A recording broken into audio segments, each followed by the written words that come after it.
नमस्कार। ओम शांति। कहा जाता है कि दान बहुत अच्छी चीज़ है और भारतवर्ष में तो दान की बहुत महिमा है।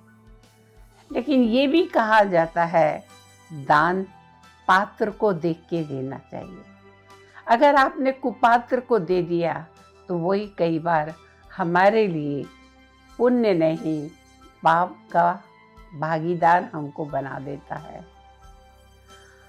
एक सेठ जी के पास एक व्यक्ति आया, बहुत भूखा हूँ।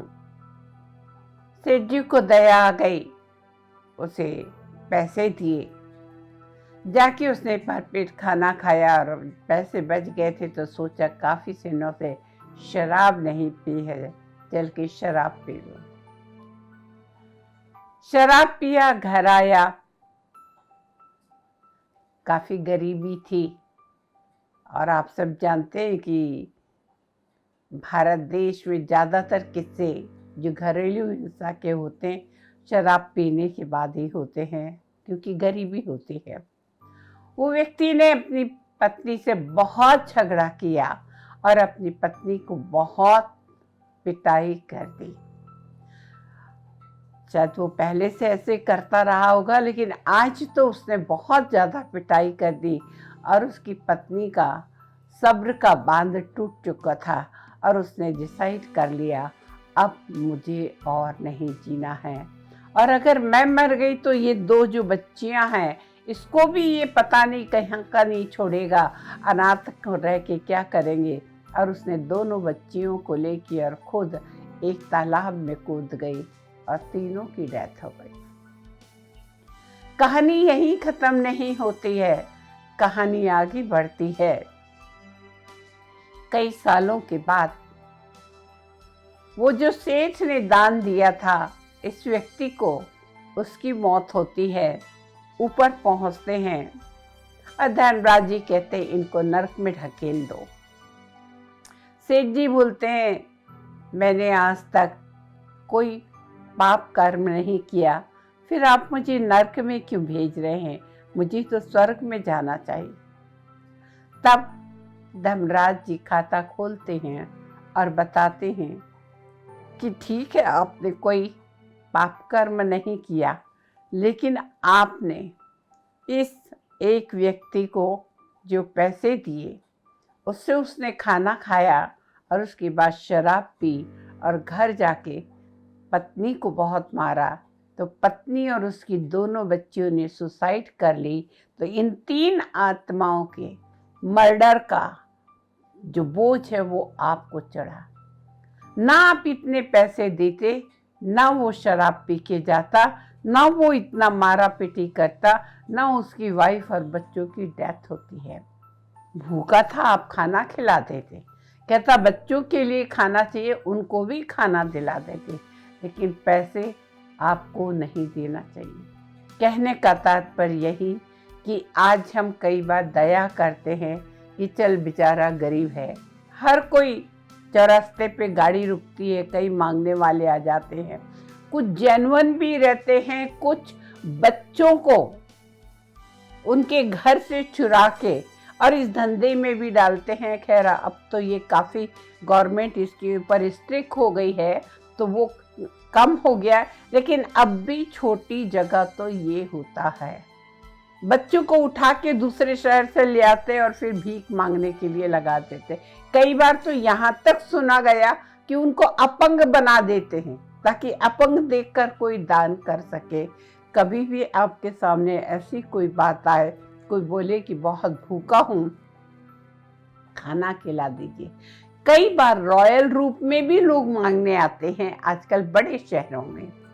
मुंबई जैसे जगह में एक फ्लैट में बेल बजी, लड़के ने कहा मैडम नमस्कार, मैं ये मेरा नाम है और मैं मैट्रिक में हूँ, मेरे माता पिता बहुत गरीब हैं, आप कृपा इतने रुपए दे दें, 200-300 रुपये, तो मैं ज़िंदगी भर आपका एहसान नहीं भूलूंगा और जब बड़ा होऊंगा कमाऊंगा तो ज़रूर आपको लौटा दूंगा। देखने से शरीफ लग रहा था। उस मैडम ने उसको 200-300 रुपये दे दिए और कुछ दिनों के पश्चात मैं अपनी एक फ्रेंड की घर में बैठी थी, उसके फ्लैट की भी बेल बजी और आवाज़ आई, वही सेम डायलॉग, मैं गरीब हूँ, पढ़ना चाहता हूँ, मैट्रिक की फीस भरनी है, इतने दे दीजिए, मैं ज़िंदगी भर आपका उपकार नहीं भूलूंगा और जब कमाऊंगा तो ला के दूंगा। तो मैंने जाके देखा, क्योंकि मैंने वो घर में भी देख लिया था और ये घर में देखा, तो मैंने कहा ये तो वही लड़का है। मैंने अपनी फ्रेंड को रोक दिया, मैंने कहा अगर तुम्हें इसकी फ़ीस भरना है कल जाके इसकी स्कूल में जाके भर के आओ, लेकिन इस तरह नहीं।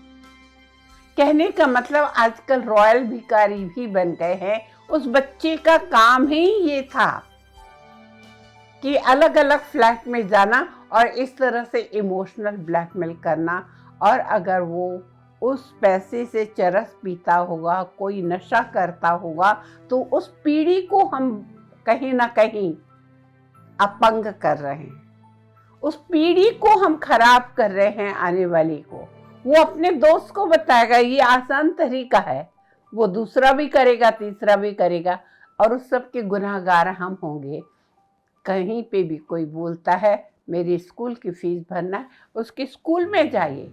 अगर आप दानी हैं तो थोड़ा सा और समय निकालिए, उसकी स्कूल में फीस भरिए। कोई कहता मेरी माता पिता बीमार है, बोलो दवाई की चिट्ठी दिखाए, हम दवाई दिखा देती हैं।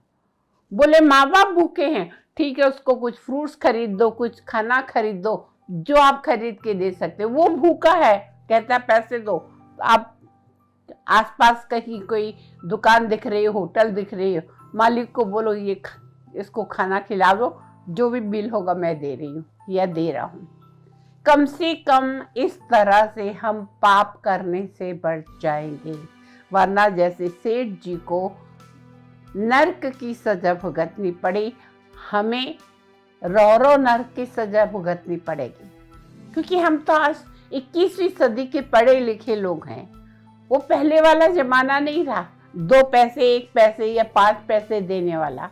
अब तो 100 रुपये 50 रुपये भी उन लोगों को कम लगते हैं, अगर दो तो 10-20 रुपये दो तो ऐसे है दृष्टि से देखते हैं जैसे कि ये खुद भिखारी हैं, भिखारी से मांग रहे हैं। तो आज लोगों की सोच, लोगों का देखने का तरीका बदल गया है। हम भी अपनी सोच को, अपने तरीके को बदलें और आने वाली पीढ़ी को इस तरह बर्बाद ना करें, या अपने सिर पे ये सोच के कि बेचारे को दे दो, नहीं। हाँ, रोटी दे दो, बिस्किट का पैकेट दे दो आप, लेकिन हाथ में पैसा देना मैं समझती हूँ आज के ज़माने में ठीक नहीं है। इवन हमारे भविष्य के लिए हम किसी के पाप के भागी ना बने और किसी और की जान के जाने के निमित्त भी हम ना बने। तो आशा है आप इस बात को याद रखेंगे। कभी कभी लगता है कि ऐसी शिक्षा वाली प्रैक्टिकल कहानी भी आपसे करी जाए, इसके लिए आपसे कहा। आज के लिए बस इतना ही। नमस्कार, ओम शांति।